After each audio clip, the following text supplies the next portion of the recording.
And that's right, everything in today's world is 3D, even this piece of paper. This paper is 3D. You having a laugh? That's it. I'm out. What's up, YouTube? I'm Alpha Prime, and welcome to Alpha Sketch. Welcome back to the channel, guys. If you're new to the channel, why not go down and smash that subscribe button. On my channel, all I'm looking to do is teach you some tips and tricks on how to draw. In today's episode, we're going to be learning how to draw in 3D. Okay, so now we're getting into the more fun sort of parts of actual art tutorials. We're going to learn how to draw in 3D. So 3D drawing is pretty much where you take a square. So that is a shape.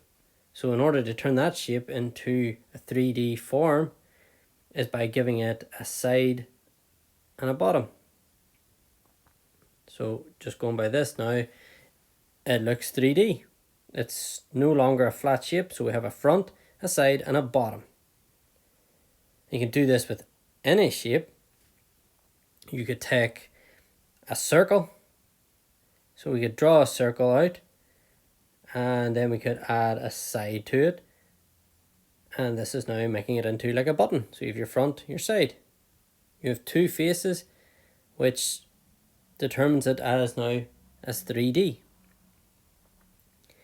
But it doesn't have to be these basic shapes. You can add that to any shape. Like let's draw a stone, or for argument's sake, a rock. Now this doesn't really, to me, it doesn't look like a rock at the minute.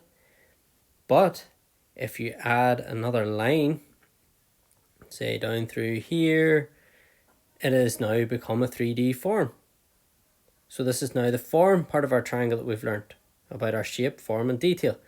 Now if we want to make this even more believable as a rock, what we can now do is we can start doing in our details. Like we'll take out a wee bit here, we'll add in a little chip out of the rock. Let's add a few little dots here and there, just for the detailing of the actual stone bit. Add another plane onto it, and now it's starting to look more believable as a rock. Now, that is just a basic way of looking at drawing in 3D. But the best way of thinking about this, about drawing in 3D, is actually drawing through the form. So everything in the real world is, everything in the real world is pretty much 3D. Even a page. If you look through it in a microscope, it's 3D. So drawing through a form is where you take a square, like I'm doing here now. I'm drawing through it. I'm no longer just taking it at face value. I'm actually trying to get a feel for the actual shape of the object itself. So I'm drawing through it. We're imagining the other sides as we attempt to draw it. So even drawing a circle here, we're drawing, through the object, or trying to get a feel for it to being a three-dimensional form as such. Now if we draw, say, a cylinder here, so we draw our two ellipses, we'll join those together to turn it into a cylinder. Now we have drawn through this form, but when we go to add our final pieces, as I'm marking out here now, that is your draw through line. So you want to actually put that in your final artwork. So you come to doing the final line work here. So you'll draw your line here, you draw this ellipse as such, you draw your bottom line, but you'll only draw the line that you will see. And this gives a more realistic, convincing outer line because you've drawn through it. So you've got the feel for the shape. So I feel that works much better doing it this way. Now it will take time to start thinking this way, instead of drawing in a 2D style where you're not drawing anything behind anything or whatever. You're starting to draw in this 3D draw through where you're visualizing the full form. So in that sense, you'll be able to take a flat shape like this You don't want too many flat shapes if you're looking to draw characters and designing and dynamic posing. So let's take that and pretend that it is a cylinder. So we're going to now rotate it a little to the side, as you can see here. So we've now rotated that shape. And then we can rotate the shape a bit more. So now the ellipses are moving away from each other.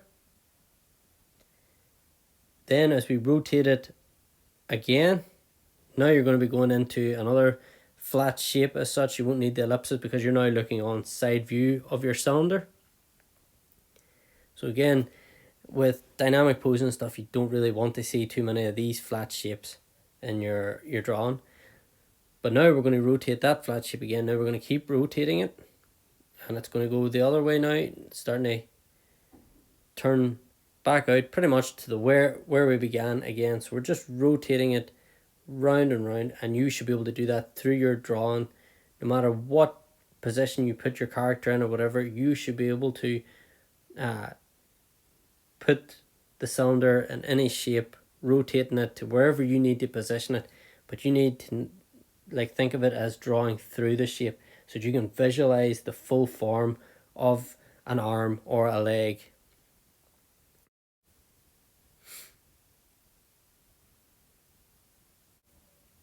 And a great way of actually thinking about drawing in 3D whenever you're drawing characters and stuff is our actual physical anatomy, our buildup of our body is actually made up of shapes. So, our chest section can be made up of blocks, our arms, our limbs, our arms, legs, even your neck is made up of cylindrical forms. So as you can see here, you can draw a cylinder here, draw through it to give it that more three-dimensional feel. This could be the lower arm, an upper arm, it could be a leg, it could be anything. Even our heads are made up initially of a spherical sort of object, so we can draw through that. We can create the 3D feeling of the head, but every part of the body is made up of some shapes, and we will get into that more as we progress through the tutorials. And that's it for today's episode, guys. I hope you found it helpful. If you did, let me know down in the comment section below. Give me a like, and why not a subscribe? And until next time, guys, stay awesome. Alpha out.